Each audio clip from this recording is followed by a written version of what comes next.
After 4 years of fighting, the First World War was brought to an end with the German signing of the armistice on 11th of November 1918. In January 1919, the victorious Allied powers gathered in Paris for the Versailles Peace Conference to set the terms for the defeated Central Powers. Although Germany and its allies were excluded, 32 countries attended, but representatives of Britain, the United States, France and Italy would have the final say on any major decisions reached at the conference. In May of 1919, the Treaty of Versailles was presented to the Germans. It stipulated that Germany accept full responsibility for the war, pay the Allies billions in reparations, and limit its military to only 100,000 soldiers with no tanks or aircraft and a reduced navy. Furthermore, it was stripped of its overseas colonies and forced to surrender parts of its territory in Europe, including the Rhineland, which would be demilitarized and occupied by Allied forces for 15 years.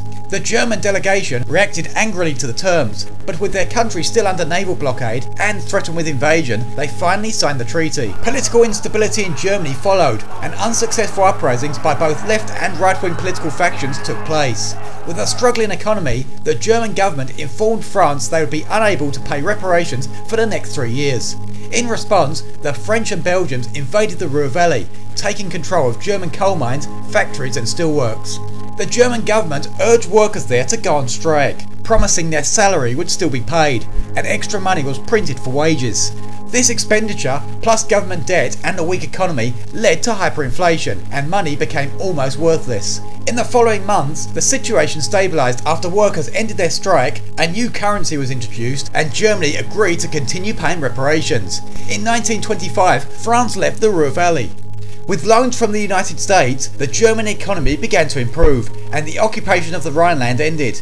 But in 1929, the Wall Street crash saw American loans being recalled, banks going out of business, and German factories forced to close, resulting in mass unemployment. Anger towards the government reached such levels that many started to vote for radical parties. One of those parties was Adolf Hitler with his National Socialist Workers' Party, which made its first major breakthrough in 1930. In the following years, his popularity quickly increased, and by January 1933, Hitler was appointed Chancellor of Germany. Ignoring the Versailles Treaty, Hitler proceeded with a rearmament program, producing weapons, military vehicles and reactivating the Air Force.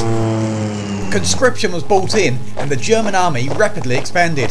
In 1936, a limited number of German soldiers marched in to reoccupy and remilitarize the Rhineland. Western powers did not respond, and the operation was a success.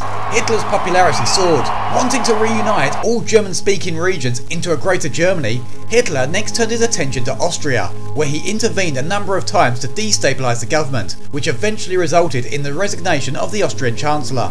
In 1938, German soldiers marched in unopposed, uniting the two countries.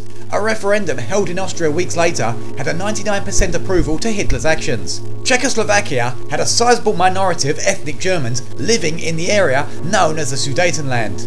Amid allegations of ill treatment by the Czechs, Hitler demanded that Sudetenland be given to Germany. A conference was held in Munich between Britain, France, Italy and Germany.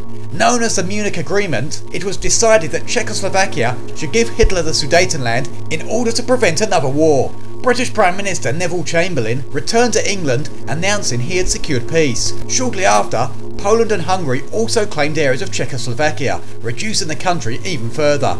In violation of the Munich Agreement, Hitler next demanded control over the Czech provinces of Bohemia and Moravia. A meeting between Hitler and the Czech president resulted in all of Hitler's demands being accepted. In March 1939, German soldiers marched in to take power. Now Hitler turned his attention to Poland. To enable Germany and the East Prussian region to be linked, he insisted the Polish corridor should be handed over, along with the port city of Danzig, which had a large German population. The Polish rejected this demand.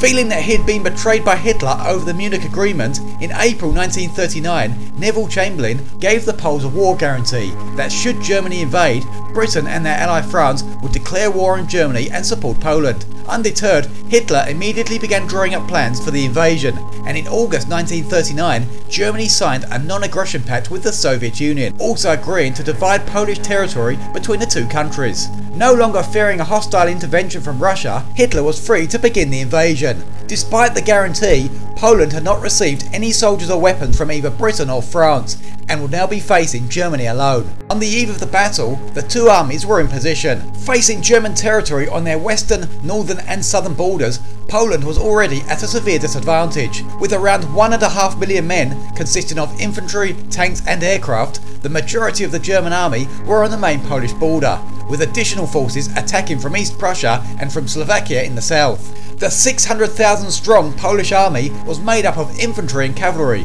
with a small number of light tanks and aircraft. To protect their richer industrial area and to cover the Polish corridor, most of the soldiers were placed along the western border. Further units of reserve soldiers were held back close to the capital Warsaw, and a very small number were sent to the eastern border. The battle started on September the 1st at 4 AM, when German aircraft began bombing ground installations, almost immediately putting the Polish Air Force out of the battle. A German naval vessel also began shelling a Polish garrison in Danzig Bay. At 5 AM, the German infantry began to move. In the south, the German 14th Army launched multiple attacks as they attempted to reach Krakow. Other units of the 14th began passing through the Carpathian Mountains to outflank the Polish defenders. The 10th Army's initial advance was halted by Polish infantry and cavalry, but the Germans were able to break through, capturing the city of Częstochowa, and continued to advance. The 8th Army, whose main duty was to protect the 10th Army's flank, headed towards the city of Łódź. In the north, while some units were sent to support the naval bombardment and capture Danzig Bay, the majority of the German 4th Army moved inland across the Polish corridor towards the Vistula River, which they reached on the 4th of September. With support from the 3rd Army, they enveloped their opponents, trapping over 25,000 Polish soldiers who were forced to surrender. Attacking from their position in East Prussia, the majority of the 3rd Army set about capturing the city of Marwa. Against a strong Polish defence, the German attack switched eastwards, taking the Poles by surprise and forcing them to retreat back towards Warsaw, allowing the 3rd Army to capture a further 2 cities. An infantry and tank unit were transferred from the 4th to create a new grouping for the 3rd Army. With the opposition in retreat, the 14th Army's rapid progression saw them taking Krakow by September the 6th. Being pushed aside by the 10th Army's advance, the Polish infantry became divided as they withdrew, with some heading towards Łódź and others back to the Vistula River. This created a wide gap for the Germans of the 10th Army to advance through. Exploiting the open space, German tanks raced towards Warsaw, capturing more cities on their way. The speed of the advance had taken the Poles by surprise, and the position the Germans now held made it difficult for Polish soldiers in the northwest of the country to withdraw. The right and centre of the 10th captured the city of Kielce, but moving forward they soon encountered heavy resistance. Many units of Polish soldiers facing the 10th Army had begun retreating towards the Vistula River, but with the advantage of speed, German tanks hurried to cut off their escape. The advancing 8th Army passed the city of Łódź and continued forward. However, Polish soldiers in the northwest, trapped by the rapid movement of the 10th and 3rd Armies, had grouped together and were marching toward the 8th Army's left wing. Some of the 4th Army captured Strasbourg, but their advance was halted by resistance at Modlin. To avoid the strong fortifications protecting Warsaw, the 3rd Army began to switch their direction, heading to the east of the Polish capital. On September the 7th, they crossed the narrow river, opening a clear path to the Polish interior and enabling them to cut off any potential support for Warsaw's defence. On September the 9th, the newly created group of the 3rd Army began moving, with one attack heading for Białystok and another in the direction of Brest-Litovsk. The quick movement of the 14th Army forced Polish soldiers to fall back and attempt to set up defences at the San River, but the rapid movement of German tanks prevented this from happening, and they caught up with some of the Polish soldiers, blocking their retreat. Other men dropped back to the city of Lwów, where a number of battles followed for the next few days. Tanks from the 14th began trying to overtake another group of fleeing Polish soldiers. The 10th Army's tanks had advanced up to Warsaw, where they were joined by a few infantry units, but they were unable to capture the city. German tanks of the 10th had stopped Polish soldiers from escaping across the Vistula River, and now, joined by slower moving German infantry, the Poles were surrounded. Despite some unsuccessful attempts at a breakout, 60,000 soldiers were forced to surrender. After passing the city of Łódź, the 8th Army had continued advancing to remove fighters around the area, but unknown to the Germans, a huge Polish force, trapped by the earlier advance of the 10th and 3rd Armies, started their fight back around the city of Kutno. Although the Germans were successful in the initial attacks, the Poles had far greater numbers, and their efforts were able to prevent the 8th from advancing any further. Additional strikes were conducted all along the German front, including one unit that was forced to retreat amid heavy Polish fire. Needing reinforcements, reserves of the 8th Army were quickly pushed into action. Tanks and infantry of the 10th Army that had been unsuccessfully attempting to capture Warsaw were also called back to strengthen the German position. Men from the 4th Army were advancing from the north to attack from behind to cut off any retreating Polish soldiers. Support from the German Air Force finally broke Polish resistance and the attack subsided. The 3rd Army had successfully manoeuvred to the east of Warsaw and the Polish capital was now surrounded. The new grouping of the 3rd Army had also made rapid progress and, sweeping aside limited resistance, by the 14th of September had reached Brest-Litovsk. The plight of Poland became worse on the 17th of September when 500,000 soldiers of the Soviet Union began their invasion from the east. Units of the German 14th Army had reached Lvov and took position in various locations around the city. With their escape to the Romanian border blocked, 10,000 Polish soldiers in this region were unable to retreat and they surrendered on the 18th of September. Other units from the 14th Army had intercepted a group of 60,000 Polish soldiers, beginning a series of battles. But joined by men from the 10th Army, after 4 days of fighting, the Polish group finally surrendered. Shortly after, on the 21st of September, the city of Lvov capitulated. A tank division from the 14th Army made their way to join up with the 3rd Army at Brest-Litovsk. Against a shrinking and demoralised Polish army, Russian forces faced only minor resistance as they advanced through Poland. As well as supporting the 14th, the German 10th Army continued to assist the 8th in their fight around Kuznau, but with the 4th Army now attacking from behind, the Poles were surrounded.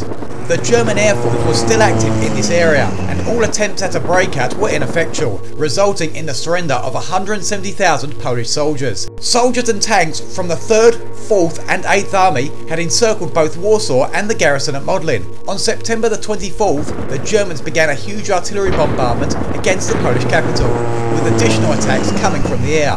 The city was well defended by over 100,000 Polish soldiers, and the Germans suffered heavy losses. But completely surrounded, Warsaw surrendered on September the 27th. 2 days later, the last Polish stronghold at Modlin also gave up. German and Russian soldiers greeted each other at Brest-Litovsk. Poland had been fully conquered.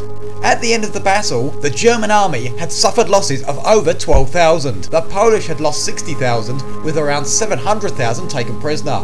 The Soviets had lost around 1,000. This was a victory for both Germany and Russia. After the battle, Poland was divided between the Germans in the west and the Russians in the east. Although both Britain and France had declared war against Germany in September of 1939, neither country intervened in the battle for Poland or engaged in any serious military action until 1940. But with the invasion and conquering of Poland, the groundwork had been laid for the start of the Second World War.